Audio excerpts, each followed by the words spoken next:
हरे राम राम राम हरे हरे, हरे कृष्ण कृष्ण कृष्ण हरे हरे। ब्रह्मानन्दं परमसुखदं केवलं ज्ञानमूर्तिं द्वन्द्वातीतं गगनसदृशं तत्त्वमस्यादिलक्ष्यम् एकं नित्यं विमलमचलं सर्वधी साक्षिभूतं भावातीतं त्रिगुणरहितं सद्गुरुं तं नमामि। नमामि सद्गुरु शान्तं सच्चिदानन्दविग्रहं पूर्णब्रह्मपरानन्दईशं आनन्दीवल्लभं सच्चिदानन्दं केवलं करुणाकरं ज्ञानयोगेश्वरं वन्दे ज्ञानदेवा पुनः पुनः। अलङ्कापुरी पुण्यभूमि पवित्र तिथे नांदतो ज्ञानराजा सुपात्र तया आठविता महापुण्यराशी। नमस्कार माझा सद्गुरु ज्ञानेश्वराशी। सर्व संतांना वंदन, सद्गुरूंना वंदन, ज्ञानेश्वर माऊलींना वंदन. आपणा सगळ्यांना वंदन करून आजच्या चिंतनाला प्रारंभ. काल आपण 12 नंबरच्या श्लोकाचा विचार 6व्या अध्यायातील योगाच्या संदर्भातला, आसनाच्या संदर्भातला आणि मनाच्या संदर्भातला अशा विचार आपण सुरू केलेला आहे की त्या आसनावर जे आता आपण आसन तयार केलेलं आहे त्या आसनावरती आपण हे काही करणार नाही ही गोष्ट लक्षात ठेवणं फार गरजेचं आहे. आपण जंगलामध्ये जाऊन साधना करणार नाही. कोण करणार असतील तर ठाऊक नाही, पण आपल्याला धाडसानं हे विधान करता येतं की आपल्यापैकी बोलणारे आणि ऐकणारे दोघेही जाऊन जंगलात जाऊन अशा पाण्याच्या तलावाच्या ठिकाणी किंवा अशा झऱ्यांच्या ठिकाणी साधना आपण करू शकत नाही. त्यामुळं विचार नेहमी लक्षात ठेवायचा, हे आसन, ही साधना, हे शुचोदेश हे कुठं आहे? सगळं आपल्या घरामध्ये. तीर्थस्थळाचा विचार केला, आपण मठांचा विचार केला तर आज सगळीकडे आपल्याला बऱ्याच ठिकाणी गोंधळच दिसतो. त्यामुळं खरा गोंधळ जो आपण कंट्रोलमध्ये करू शकतो ती एकमेव गोष्ट कोणती असेल तर आपलं घर आहे. जर दुरुस्त काय करून घ्यायचं असेल तर ते आपल्या घरामध्ये करता येतं. बाहेरच्या लोकांच्या गोंधळावरती आपण नियंत्रण ठेवू शकत नाही, पण स्वतःच्या मनातला गोंधळ मात्र आपण नियंत्रणानं आटोक्यात आणू शकतो, नियंत्रण करू शकतो आणि त्याला ताब्यात ठेवू शकतो. म्हणून स्वतःकडं पाहावं. आता जंगलाकडून घराकडे यावं, गावाकडे यावं आपल्या, आणि जंगलातून बाहेर पडल्यानंतर घरात आहे त्या घरामध्ये आपण काय करता येईल याचा विचार करावा.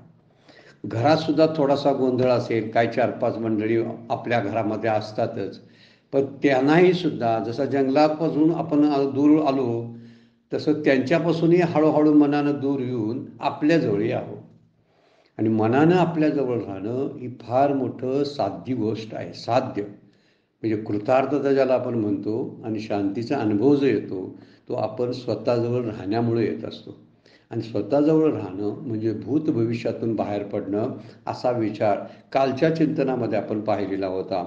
त्यामुळे चिंतनाला सुरुवात करतानाच तत्र एकाग्रमन कृत्वा यत चित्तेंद्रिय क्रिया उपविशासने युंजात उद्योगमात्म विशुद्धये. मग तेथ आपण एकाग्र अंतःकरण करुणी सद्गुरु स्मरण अनुभविजे. सुरुवातच माऊलीने केलेली आहे. माऊलींच्या प्रत्येक कृतीमध्ये, प्रत्येक लिखाणाचा सुरुवात, ज्या अध्यायांची सुरुवात आहे ती सद्गुरू स्मरणानं झालेली आहे.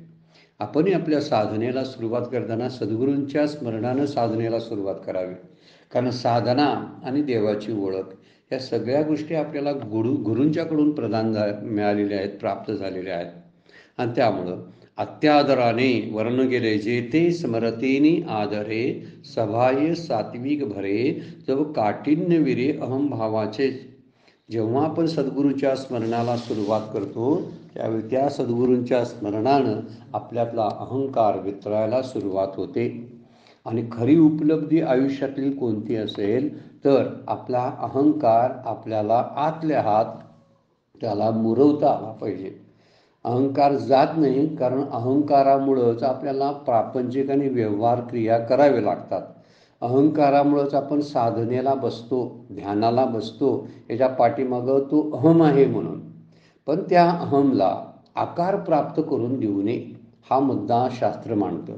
अहम जेव्हा आकार धारण करतो आणि तो आपल्या विचारामध्ये, आपल्या बोलण्यामध्ये, आपल्या कृतीमध्ये दिसायला लागतो, तेव्हा तो समाजामध्ये अंधाधुंदीची व्यवस्था निर्माण करतो, घरामध्ये तंटे निर्माण करतो. जेव्हा अहंकार जागृत राहतो तेव्हा. पण हाच अहंकार जेव्हा शांत होतो तेव्हा आपल्याला मनशांती द्यायलाच हाच कारण पडत असतो. पहिल्यांदा या अहंकाराचं वितळणं जे आहे ते सद्गुरू स्मरणानं होत असतं. म्हणून माऊली बोलतात की आपण जर अशा पद्धतीने अंतःकरणातील आणि बाहेरील वातावरण सत्वगुणानं भरून घेतलं तर हा अहंकार हळूहळू वितळायला लागतो. अहंकार विशेष करून काल विचार आपण घेतला होता, तमोगुणातून निर्माण होतो आणि रजोगुणामध्ये तो विक्षेप निर्माण करतो. रजोगुणाच्या द्वारे रजोगुणाला सहाय्य घेतो आणि विक्षेप निर्माण करतो. त्यामुळे आपली एकाग्रता मनातली टिकत नाही. आणि माऊली ते या श्लोकामध्ये बोलतात, आपलं मन एकाग्र करण्यासाठी वातावरण निर्मिती फार गरजेची आहे. वातावरणाचा खूप प्रभाव आपल्यावरती पडत असतो. आपण ज्याला म्हणतो ना संगतीमुळं असं होतं, तसंच आहे वातावरणाचा प्रभाव. वातावरण कसं असेल त्यानुसार आपल्या कृती बदलत राहतात, आपलं बोलणं बदलत राहतं. उदाहरण घ्या, आपण मंदिरामध्ये गेल्यावर भांडण करत नाही बघा. का करत नाही? याचा अर्थ असा आहे ते भांडण करण्यासारखं वातावरण नसतं म्हणून. तेच बाजारामध्ये आपण गेलो, एखाद्या बाजारपेठेमध्ये किंवा भाजीवाल्यांची जे काही मंडईमध्ये जर गेलो तर तिथं आपल्याला कलकलाट, शिव्या, शाप या सगळ्या गोष्टी, फसवणूक याच गोष्टी बघायला मिळतात. उदाहरण काय कशासाठी आपण बघायला लागलोय? वातावरणाचा परिणाम. म्हणून आपणही असं वातावरणामध्ये जावं की ज्या वातावरणामध्ये माझं मन शांत होतं. असं वातावरण जर प्राप्त झालं नाही तर आपणच आपल्या घरामध्ये असं वातावरणाची निर्मिती करावी की ज्यामुळं आपलं मन शांत होईल. मन सतत आपल्या घरामध्ये काही अभंगांचं रेकॉर्डिंग ऐकत बसणं, एखाद्या प्रवचन किंवा कीर्तनाची रेकॉर्डिंग लावून ठेवणं, ते ऐकत बसणं, किंवा घरामध्येच रामरक्षा किंवा विष्णू सहस्त्रनाम सारखी स्तोत्र अधूनमधून म्हणत राहणं, हे एक वातावरण निर्मितीसाठी असणारा उपयोग आपल्याला करून घेता येतो. आता हा मुद्दा इथं का मांडायचा आहे? तर वातावरणाशिवाय साधना होत नाही. म्हणून इथं म्हणलंय, जे ते स्मरतीनी आदरे सभाय सात्विक भरे. आपलं अंतःकरण आणि आपलं शरीर या दोन्हीही सात्विकतेनं भरून जातात. आणि असं झालं की जो काठिन्य विरे अहमभावाचे, अशा अष्टसात्विक भावानं अहंकाराचं कडकपणा जो असतो तो कडकपणा निघून जातो. त्यातलं काठिन्य संपतं, बाकी काही संपत नाही, तो मुरून जातो त्या ठिकाणी, असं माऊलींना म्हणायचं आहे. आपण 188 नंबरच्या ओवीला आता सुरुवात करतोय. विषयांचा विसर पडे, इंद्रियांची कसमस मोडे, मनाची घडी घडे हृदया माझी. आता असं जेव्हा मन एकाग्र होतं आणि एकाग्र चित्त झालं की त्या एकाग्र चित्ताचा उपयोग अंतःकरणाच्या शुद्धीसाठी, अंतःकरणाच्या शुद्धीच्या द्वारे मन एकाग्र होतं. आणि असं मन एकाग्र झालं की विषयापासून ते परावृत्त होतं. आणि विषयापासून म्हणजे प्रापंचिक चिंतनापासून बाजूला जातं, भूतकाळापासून आणि भविष्य काळापासून ते फारकत घेतं आणि ते मन वर्तमान काळामध्ये म्हणजे आत्ताच्या असणाऱ्या स्थितीमध्ये स्थिर आणि शांत व्हायला सुरुवात होते. त्यामुळे विषयांचा विसर पडतो.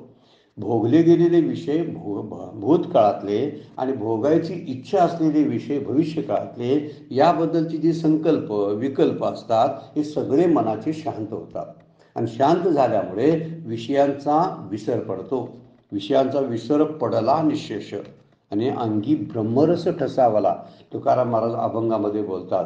किंवा असं होतं, विषय तो त्यांचा झाला नारायण, नावडे जन धन माता पिता. प्रापंचिक गोष्टीचा आवड संपायला लागते आणि विषयांचा विसर पडतो. आणि विषयांचा विसर ज्यावेळी पडतो तर ज्या विषयासाठी आसुसलेली इंद्रिय जी असतात त्यांना विषय न मिळाल्यामुळं त्यांचं काय होतं, इंद्रियांची कसमस मोडे, म्हणजे त्यांची दांडगाई जी असते, ते जे दादागिरी करतात ती दादागिरी संपून जाते. म्हणजेच विनाकारण हालचाली ज्या करतात त्या विनाकारण हालचाली बंद होतात. मन एकाग्र झालं की शरीराबद्दल असणाऱ्या संवेदना कमी व्हायला लागतात. आणि जेव्हा शरीर शांत होतं त्यावेळी आत सुद्धा मनाच्या क्रिया थांबायला सुरुवात होतात. म्हणजे ज्याला आपण म्हणतो प्राणाच्या क्रिया ज्या आहेत ना त्या प्राणाच्या क्रिया शांत होतात आणि प्राण शांत झाला की मग मन शांत होतं. मनाचं आणि वायूचं जवळचं नातं आहे. त्यामुळे वायू किंवा प्राण हा शांत झाला की मन सुद्धा हळूहळू शांत होतं.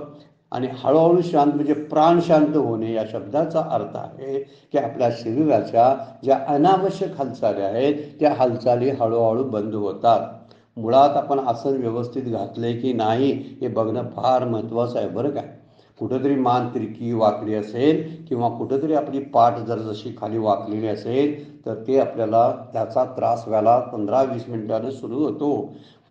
पायामध्ये हातापायामध्ये मुंग्या यायला लागतात कारण आपण चुकीचं बसलेलो असतो. म्हणून बसावं असं की ज्यामध्ये आपल्याला कम्फर्ट वाटेल. दुसऱ्या कोणाला विचारायची गरज नाही कारण की ते दुसऱ्याचे अनुभव असतात. आपले अनुभव आपल्यासाठी खूप श्रेष्ठ असतात.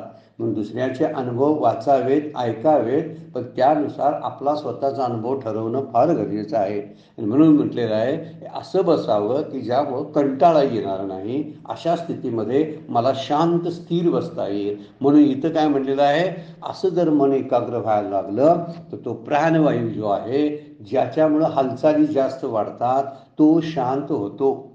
ज्या गुणामुळं हालचाली वाढतात तो रजोगुण शांत होतो. आणि रजोगुण आणि वायू शांत झाला की मन शांत होतं. रजोगुण वायुतत्व आणि मन ही तिन्हींची गट्टी आहे बरं का. त्यामुळं आपण सांभाळता आलं पाहिजे ह्या गोष्टीमध्ये की प्राणायाम करतात जो प्रकार आहे तो प्राणायाम हा मनाला शांत करण्यासाठी फार उपयोगी पडतो. योगिक शास्त्रानं पण सांगितलेलं आहे आपल्याला आणि इथं सुद्धा आपल्याला स्वतःचा अनुभव सुद्धा घेता येईल तसा. थोडा वेळ आपण एक 5 मिनिटं जर प्राणायाम करून जर ध्यानाला आणि नामाला सुरुवात केली तर निश्चित त्याचा उपयोग जास्त अधिक चांगला होतो. म्हणून तसा विचार आत्ता इथं करायला माऊली काय बोलतात मन शांत झालं की भूतकाळामध्ये ते घुसत नाही आणि वर्तमान काळामध्ये भविष्य काळामध्ये ते चिंतन करत बसत नाही. या 2 गोष्टीपासून तो बाहेर पडतो आणि विषयांचा विसर पडतो आणि त्यामुळे इंद्रियांची कसमस जी आहे ती कसमस मोडून जाते. मनाची घडी घडे हृदया माझी असा माऊली म्हणतात. मनाची अंतःकरणात लहानशी घडी होऊन बसते याचा अर्थच होतो मन आणि अंतःकरण शांत होतं. आता अंतःकरण म्हणजेच मन आहे. मन आणि अंतःकरण म्हणजे ही शांतता आपल्याला जाणवायला लागते. म्हणजे घडी शब्द वापरला बघा किती शब्दसुद्धा किती चपकल वापरतात ज्ञानेश्वर माऊली. एखादं मोठंच्या मोठं कापड असेल परंतु हे मोठंच्या मोठं कापड आवरणं सावरणं किती कठीण असतं बघा. पण हळूच जर त्याची घडी करत गुंडाळून आपण जर ठेवलं तर ते सहजपणे कपाटातल्या एका कप्प्यामध्ये बसू शकतं. इतकं पसरलेलं कापड हे किती कंट्रोलमध्ये येते की नाही असं वाटत होतं पण त्याची छोटीशी घडी केल्याबरोबर ते बरोबर कपाटामध्ये बसतं. तसं विस्तारलेलं मन जगाचा विचार करणारं मन शरीराचा अनावश्यक विचार करणारं मन नातलगाच्या चिंतेमध्ये गुंतलेलं मन हे विस्तारलेलं कापड आहे. जर आपण आकसत आणलं याचा विचार मला उपयोगाचा नाही याचा विचार मला उपयोगाचा नाही आणि या सगळ्या विचारातून आम्ही हळूहळू जर बाहेर पडायला लागलो तर त्याची घडी होणं सुरुवात होतं. म्हणून मनाची घडी घडे हृदया माझी अंतःकरणाच्या कपाटामध्ये एका कप्प्यामध्ये त्या मनाला गुंडळून ठेवायचं म्हणजे ते गप्प होते. किती सुंदर विचार मांडलेला आहे बघा. म्हणून म्हणतात ते कपाटामध्ये स्थिर होतं. असं विस्तारलेलं मन आहे त्याचा पसारा आवरायचा आणि अंतःकरणाच्या कपाटाच्या एका कोपऱ्यामध्ये तिथं ठेवायचा. आणि इथं वर्णन करतोय की जे अनावश्यक इंद्रियांची कसमस मोडे शब्द वापरलेला आहे. इंद्रिय जे अनावश्यक हालचाल करतात ना ती हालचाल करायला त्यांच्याकडे लक्ष राहत नाही कारण त्याच्यावर लक्ष जाऊन आपण आपल्या त्या मनाच्या ध्यानाच्या नामाच्या विचारामध्ये शिरलेलो असतो. त्यामुळं कधी काही इकडं तिकडे काहीतरी हालचाली चालू असतात ना त्या बंद होतात. म्हणजे मधीच डोळे उघडणे किंवा कुठला तरी बाहेरनं आवाज आला की त्या आवाजाच्या दिशेनं पाहणं उगाच मन खांदा हलवणं अशी ज्या गोष्टी घडतात ह्या आपोआप शांत होतात. म्हणून म्हणलेलं आहे इंद्रियांची कसमस मोडे. आणि भोगलेल्या विषयांची आठवण असेल तर आपल्याला एकाग्रता साधता येत नाही. त्यामुळे तर कसबस शब्द जो वापरलेला आहे ना ते इंद्रियांना काहीतरी आपण भोगलेलं असतं त्यामुळे इंद्रियांची ही दांडगाई जी आहे, त्यांची आरेरावी जी आहे, ही आरेरावी मनाच्या एकाग्रतेने शांत होते आणि संकल्प विकल्पाने विस्कटलेल्या मनाची घडी आहे, ती घडी बसवल्यामुळं मन सुद्धा आवरलं जातं. आता घडीत आहे, कोपऱ्यात आहे, पण तरी ते त्रास देणारा नाही मात्र. जो गुपचूप पडलेला आहे ते आहे, शांत आहे. मूल आहे घरामध्ये, एक दांडगाई करणारं, दंगा करणारं, सगळं घर विस्कटणारं, गोंधळ घालणारं बाळ एक घरामध्ये आहे, पण आता ते झोपलंय. आणि झोपलंय ते एका खोलीच्या कोपऱ्यामध्ये झोपलंय. त्याला अंगावर पांघरून घातलंय. आहे की नाही ते? आहे, पण झोपलेला आहे. फार सुंदर विचार आहे आणि दृष्टांत पण लक्षात ठेवण्यासारखा दृष्टांत आहे. आहे ते बाळ, केवढा दंगाने पसारा केलेला होता घरात या तासाभरापूर्वी, पण आत्ता ते काय आहे माहिती आहे काय? ते गेलेलं नाही कुठं. आहे ते आहे, पण त्या अंतःकरणाच्या कपाटामध्ये म्हणजे खोलीच्या एका कोपऱ्यामध्ये बाळ शांत झोपलेला आहे. असा विचार म्हणून म्हटलेला आहे, विषयांचा विसर पडे. असा विषयांचा विसर पडला की प्रपंचाची आठवण बंद होते. विषयच आपल्याला प्रपंच आठवायला लावतात. विषयच आपल्याला चिंतन, विषयांचंच चिंतन. ध्यायतो विषयन पूसा संगेस्तेषु उपजायते, संगात संजायते कामात, कामात क्रोधाविजायते. हा जो एक मुद्दा दुसऱ्या अध्यायामध्ये भगवद्गीता मांडते, त्या मुद्द्याचा विचार इथे आहे. मन जेव्हा विषयाचं चिंतन करू लागतं तेव्हाही ते प्रापंचिक गोष्टीमध्येच गुंतून असतं. आपण चिंतनाला फार किंमतच देत नाही, आपण कृतीला किंमत देतो. फार विचार करण्यासारखा मुद्दा आहे. एखादा माणूस कृती करतो, त्या कृतीला म्हटलं जातं की तो चूक किंवा बरोबर. पण मनानं केलेल्या सगळे कृती जी असते त्या कृतीला चूक आणि बरोबर ठरवलं जात नाही, कारण ते दिसत नाही. पण आता भगवद्गीता मात्र सांगते, शरीरानं केलेली एखादी गोष्ट ती शरीराच्या लेवलनं संपू शकते. शरीर जेव्हा संपेल तेव्हा शरीरानं केलेल्या चांगल्या आणि वाईट गोष्टी संपूनच जातात. परंतु मनानं केलेल्या चांगल्या किंवा वाईट गोष्टी बरोबर येत असतात. जन्माला येतं ते शरीर नाही, स्थूल देह जन्माला येत नाही, मन जन्माला येतं, सूक्ष्म देह जन्माला येतो 17 तत्वाचा. आपण त्याला सांभाळतोय का?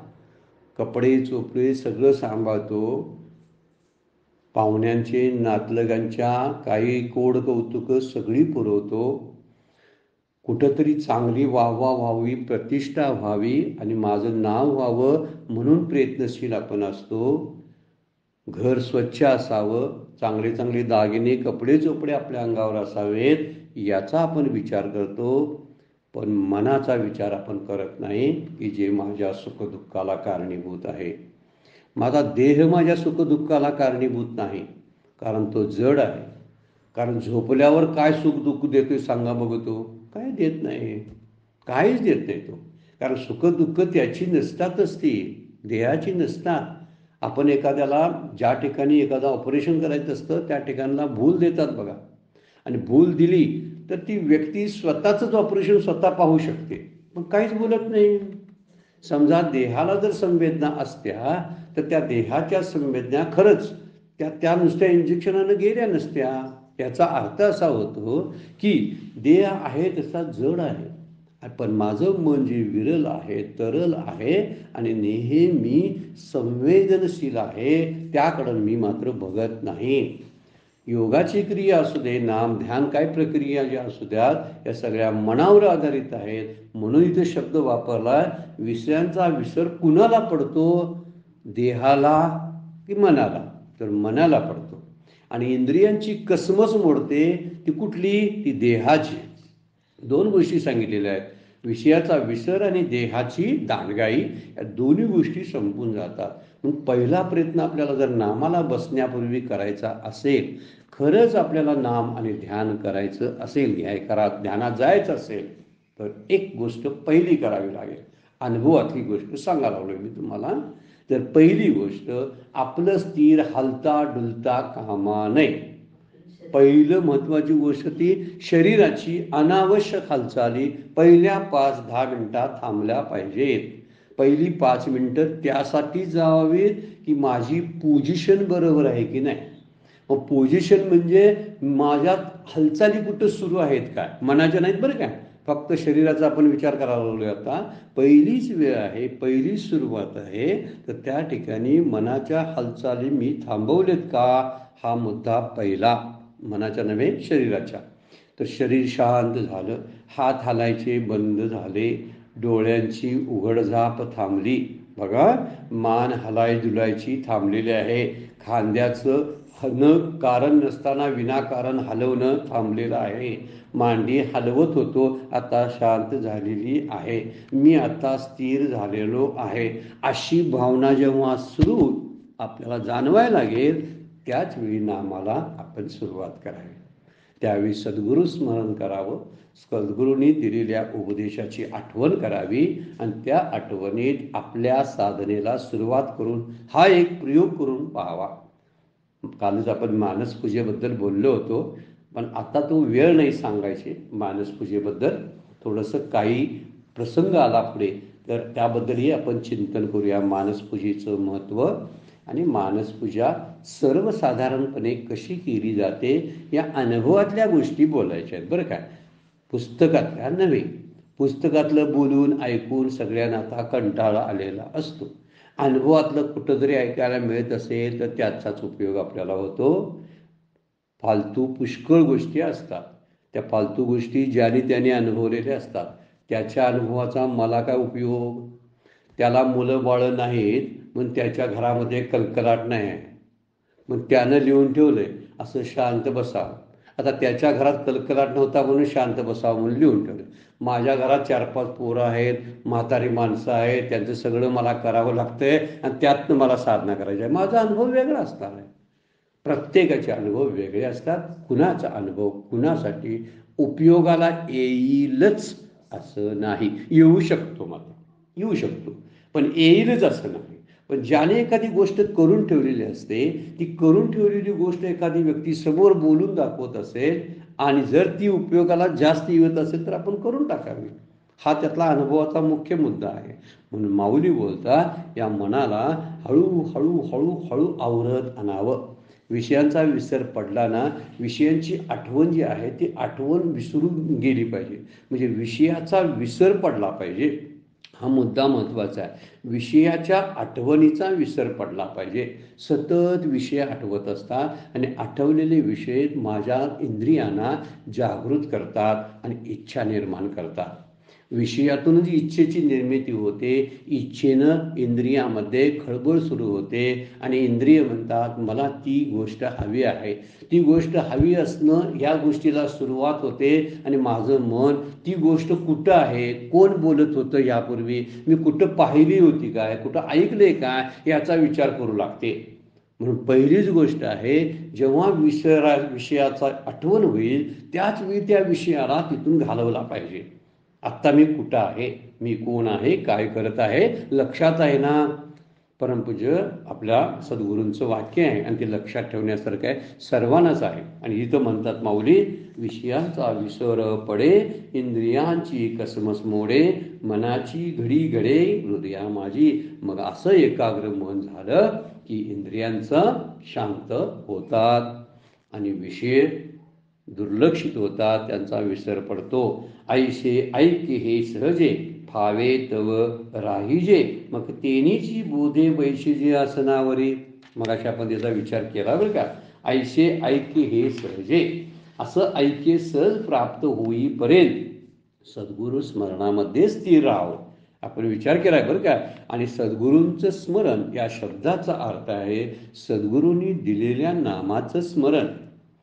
सद्गुरूंची मूर्ती आठवावी, त्यांचा उपदेश आठवावा आणि त्यांचं नाम आठवावं. उपदेश आणि नाम यांचं ऐक्य व्हायला पाहिजे. आपण नाम वेगळं आणि उपदेश वेगळा करतो आणि त्यामुळे होते काय, इथं ऐक्य सांगितलेलं आहे. दुसरे एक ऐक्य आहे मनाचं आणि शरीराचं. ज्यावेळी मनाच्या ठिकाणी शांत व्हायला लागतं तेव्हा इंद्रियसुद्धा गप्प बसायला लागतात. त्याचा विचार आपण पवन म्हणजे वायू आणि रजोगुण याचा विचार केलेला मागच्या वेळी आहे.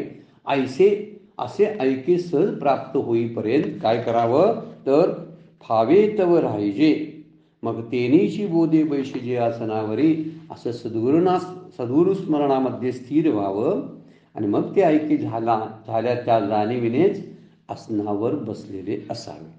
म्हणजे आत्ता मी आसनावर बसलेलो आहे, त्याचं ऐक्य मी साधलेलं आहे, त्यासाठी नामाचा उपयोग फार होतोय बरं का. आतमध्ये घुसायला, आतमध्ये जायला आणि त्याचा ठाव घेण्यासाठी नाम काय करतं, बॅटरीसारखा उपयोग करतं.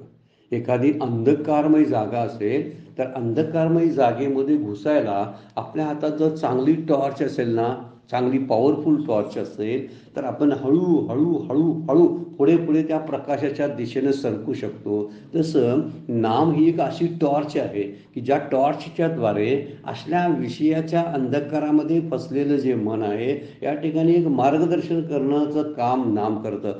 हळूहळू आपण पुढं जायचं, घुसायचं, विरळ होत जायचं स्वतःला अगदी शांत. त्यावेळी आपल्या शरीराची आठवण आपल्याला संपत जाते. अगोदर सांगितलेला त्यांची दांडगाई संपते, याचा अर्थ शरीराचा विसर पडतो. शरीराचा विसर पडला की विषयांचा विसर पडतो आणि विषयांचा विसर पडला की आपण त्या ऐक्यबोधामध्ये स्थिर होतो. म्हणून मनाचं आणि शरीराचं ऐक्यसुद्धा महत्त्वाचं आहे.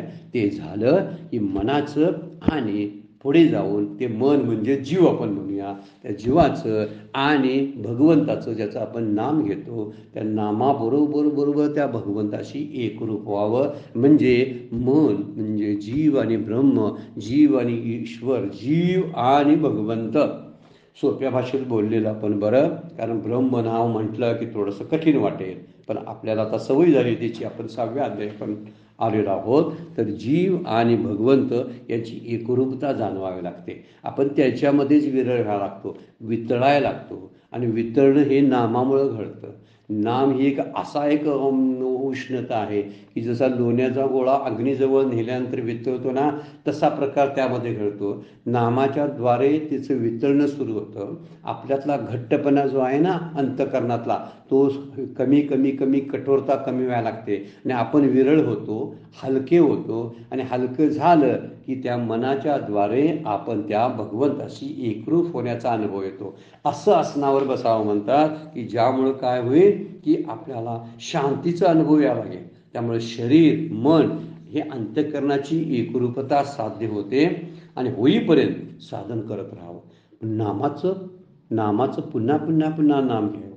नाम घेता त्या नामाचा आणि आपण जे उच्चार करतो तो उच्चारही बंद पडण्याची शक्यता आहे. पडू देत, आपल्याला त्याच्याशी काही घेणं देणं नसतं. हळूहळू उच्चार बंद पडला की ते नाम काय झालेलं असतं, वैखरीतून सुटतं आणि हळूहळू मध्यमेच्या द्वारे परापश्चंतीच्या द्वारे तिकडं खालच्या वाणीमध्ये घुसायला सुरुवात होतं. आपण त्याचा विचार करत बसायचं नाही. जेव्हा ते खालच्या वाणीमध्ये जात असतं ना, त्याच वेळी विश्रांतीचा आणि आनंदाचा अनुभव आपल्याला येत असतो. पण ह्या आनंदाने विश्रांती भोगायला स्वतः अनुभव घेतले पाहिजेत बरं का. म्हणून स्वतः अनुभव घेण्यासाठी सतत अभ्यासात बसलो पाहिजे आपण. आज थोडंसं घडलं, उद्या थोडं घडणार आहे, परवा थोडं घडणार आहे. काही वेळानंतर मी 15-20 मिनटं त्या ट्रान्समध्ये जाणार आहे, अशी अवस्था आपल्याला येऊ शकते. त्यामुळे तोपर्यंत काय करावं, सद्गुरू आहेत समोर, सद्गुरूंचं स्मरण करायचं. नंतर नामाचं स्मरण मोठं वैखरीनं करत राहायचं आणि वैखरीनं नाम घेता ते नामसुद्धा हळूहळू सुटायला लागतं. आणि नाम सुटलं की वैखरी सुटते. मुद्दा हा आहे, मला नाम सोडायचं नाही आहे तर वैखरीतनं येणारं नाम सोडायचं आहे, त्याला मध्यमामध्ये घालायचं आहे, नंतर त्याला पश्चंती परामध्ये घालायचं आहे. मग ते जाणं आहे. नंतरची आहे ना मध्यमेनंतर त्याची वाटचाल सुरू होते. पण अगोदर मात्र वैखरी आणि मध्यमेतलं नाम आपणच आपल्या साधनेनं अभ्यासानं हळूहळू मुरवत नेणं फार गरजेचं आहे. म्हणून माऊली म्हणतात की ऐशे ऐके हे सहजे फावे तव राहिजे मग तेनीची बोधे बैशिजे आसनावरी आता अंगाते अंगवरी पवनाते पवनधरी ऐशी अनुभवाची उजरी पोचू लागी. आणि आता काय होतं मग, शरीरच अंगाते अंगवरी, अंगच अंगाला सावरतं, शरीराला सहाय्य करायला चालू करतं. शरीराचीच मदत आपल्याला व्हायला लागते. का मदत होते माहिती आहे का? तर शरीर शांत आणि स्थिर झालं की त्या स्थिर शरीराचा उपयोग आपल्या परत स्थैर्यासाठी व्हायला लागतो. त्यामुळं शरीरच शरीराला सावरण्यास मदत करतं. आणि पुढे म्हणतात पवना ते पवनधरी, म्हणजे प्राणवायूच प्राणवायूला धारण करतो. म्हणजे काय केलेलं आहे?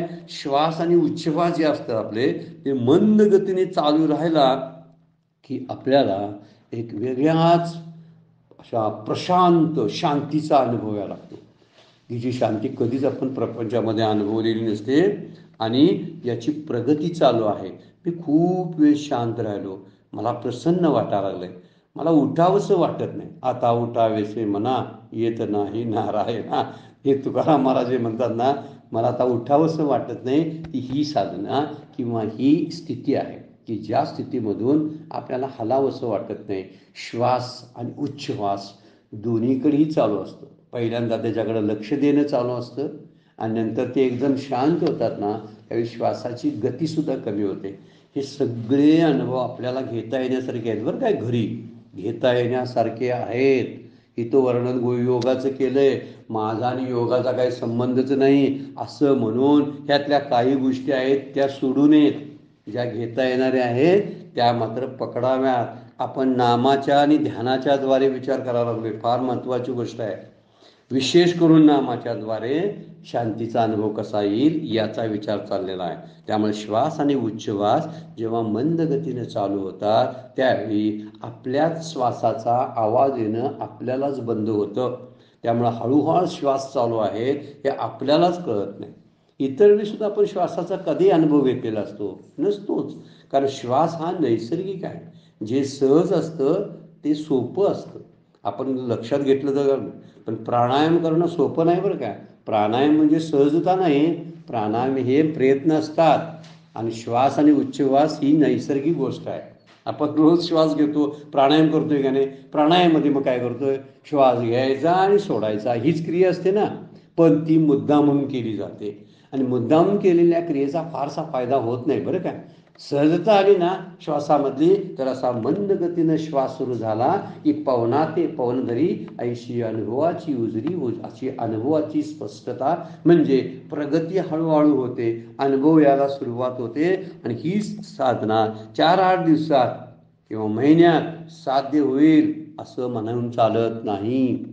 आपली स्थिती कशी असेल, आपल्या एकूण आपल्यातले जे तमोगुण आणि रजोगुणाची आतमध्ये असणारी तीव्रता केवढी आहे त्यावरून साधनेचं स्थैर्य आपल्या लक्षात येणार आहे.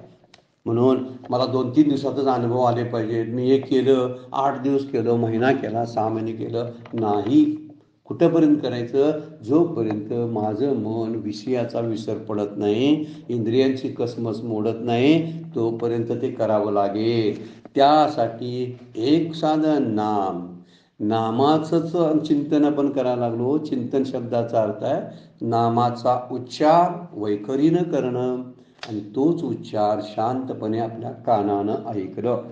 ह्या 2 क्रिया जर सुरू झाल्या तर शरीराला आणि मनाला दुसरं काम राहणार नाही. आणि काम नाही राहिलं की ती गप्प होतात. ही सगळ्यात महत्त्वाची गोष्ट आहे. आपण कधीही बघा, हाताला काम नसेल तर हात गप्प बसतोय का रे? होतोय. तसं मनाला खाद्य काय दिलं नाही ना, आणि मनाचं खरं खाद्य काय असेल तर भूतकाळातल्या आठवणी आणि भविष्यकाळातले आराखडे आखत राहणे, भविष्यकाळातले प्लॅन करत राहणे, त्याला संकल्प आपण काहीतरी म्हणतो. आणि भूतकाळातली ज्या चिंतना आहेत त्या चिंतना, त्या भूतकाळातल्या सगळ्या गोष्टी आठवत राहणं या मनाची खाद्य आहे. मन टवटवीत राहायला कारण काय असेल तर भूतकाळाबद्दल असणाऱ्या आठवणी आणि भविष्यकाळाबद्दल असणाऱ्या प्लॅन्स, आपले जे योजना आराखडे, बोगस आराखडे, काल्पनिक, त्याचा संबंध आपल्या जीवनाशी काही नसतो. ते माझ्या हातापासून दूर असतं, किंबहुना ते अस्पष्ट असतं, तरीसुद्धा मी त्याला पकडायला जातो. आणि दुसरी गोष्ट, जे माझ्या हातातून निष्ठून गेलेलं असतं त्यालाही मी पकडायला जातो. जे निष्ठून गेले ते पकडता येत नाही.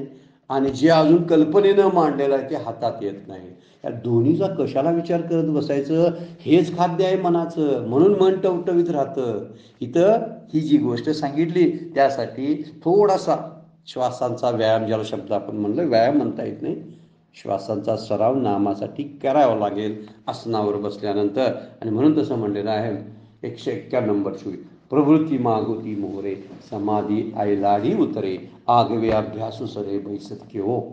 कर्म करण्याची प्रवृत्ती काय होते? प्रवृत्ती म्हणजे कर्म करण्याची जी आतमध्ये भावना असते ती कमी व्हायला लागते, माघारी फिरते आणि समाधी अलीकडे येते. अलीकडच्या बाजूला समाधी येते. म्हणजे प्रवृत्ती म्हणजे मनाची बहिर्मुखता जी आहे ती बहिर्मुखता संपून जाते.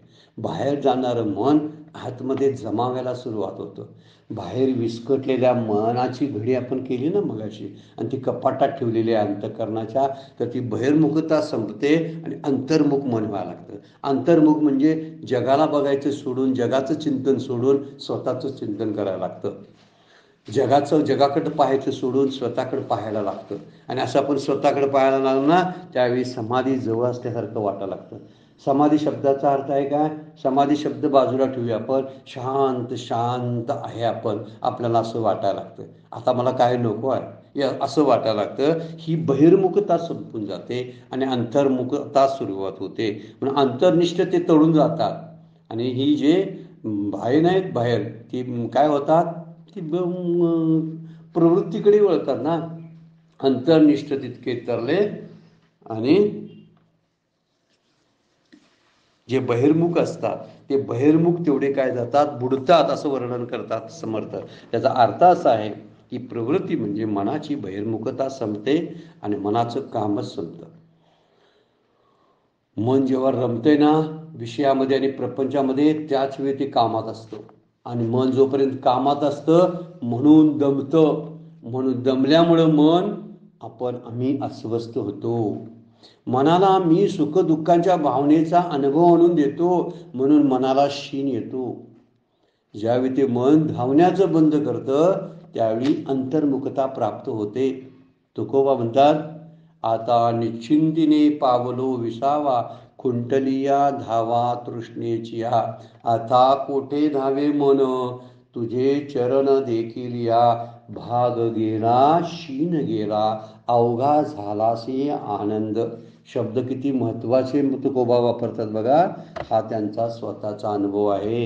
हे पुराणातलं शब्द त्यांनी उतरून काढलेले नाहीत किंवा कुणाच्या तरी कीर्तनातून आणि प्रवचनातून घेऊन ते त्यांनी इथं ग्रंथात मांडलेले नाहीत. स्वतःचा अनुभव सांगतात. भाग आणि शीण कुणाचा जातो? शरीराचा नाही. शरीराला जराशी विश्रांती दिली, त्याला खाऊ घातलं की त्याचं सगळं संपते. त्याच्या गरजा फार कमी आहेत. मनाला फार गरजा आहेत. शरीराच्या गरजा फार कमी, मनाच्या गरजा खूप आहेत. मनाच्या मागण्या पुष्कळ आहेत, अगणित आहेत. शरीर काहीही मागत नाही. शरीराला थोडं काय म्हणतात, विती एवढे पोट काय तयाचा बोफाट. काय बोफाट करावा लागत नाही. थोडे 2 घास त्याला घातलं आणि पांघरायला एक वस्त्र दिलं, एकच पांघरते. असं म्हणत नाही मला 5 ड्रेस आहेत ते 5 ड्रेस अंगावर घाल, असं शरीर म्हणत नाही. किंवा बाहेरच्या जगातल्या कुणाकुणाचं जे ड्रेस आहेत ना, ते कोट वगैरे चांगले छान सूट आहे, तो आणून मला घाल, असं शरीर म्हणत नाही. कोण म्हणते मला बाहेरचंच पाहिजे, माझंही पाहिजे? मन म्हणतंय. मनाच्या मागण्या असंख्य, शरीराची मागणी फार कमी. त्यामुळे शरीराला आवरायचा नाद करायची गरज नाही. शरीरावर काय प्रयोग करायची गरज नाही. त्यामुळं असा प्रयोग शरीरावर करत बसल्यामुळेच देहाशक्ती वाढते. खरी गोष्ट जी आहे ती इथं म्हटलेलं आहे, बहिर्मुखता मनाची संपायला पाहिजे. मनाच्या मागण्या संपायला पाहिजे. मन जे मागते त्याची पूर्तता करणं संपलं पाहिजे. आणि एक पुढचा मुद्दा, मन मागते ते संपवायला पाहिजे. मन मागायला लागलं तर मागू दे, पण त्याची पूर्तता करायची संपवायला पाहिजे. मला हे खायला पाहिजे म्हणते, हे म्हणायला नको पाहिजे होतं, पण म्हटलंच पण मी देणार नाही तुला, कारण माझ्यासाठी ते घरी उपयोगाचं नाही. कारण ते खाल्ल्यामुळं माझं काय होणार आहे मला माहिती आहे, मी मागच्या वेळा अनुभव घेतलेला. म्हणून मी तू काय म्हणत असेल तर मी करणार नाही तसं, मला जे हवं आहे ते मी करणार आहे असं मनाला सांगितल्यानंतर मनाचं काम संपतं. आणि मनाचं काम संपलं की मन म्हणते आता करायचं का, गप पडून राहतं. गप पडून राहिलं ही समाधी अवस्था प्राप्त होते, ज्याला आपण म्हणतो ध्यानात आपण उतरलो. ध्यानात जायचं नसते बरं काय, ध्यान लागत असते. आपण झोप लावून घेत नाही तर झोप लागत असते. आता झोपेला बसतो, झोपेची तयारी बरोबर आहे, ध्यानाची तयारी आपण मगापासून आसनांची वगैरे केली, पण आसनामुळं ध्यान लागत नाही. तर त्यासाठी आपल्या मनाचाच विचार इथंपर्यंत करावा लागतो, त्याशिवाय ध्यान लागणारच नाही. म्हणून ध्यान ही हळूहळू नैसर्गिक गोष्ट आहे. ती ध्यान ही नैसर्गिक गोष्ट आहे. ध्यानातून बाहेर पडणं हेच अनैसर्गिक आहे.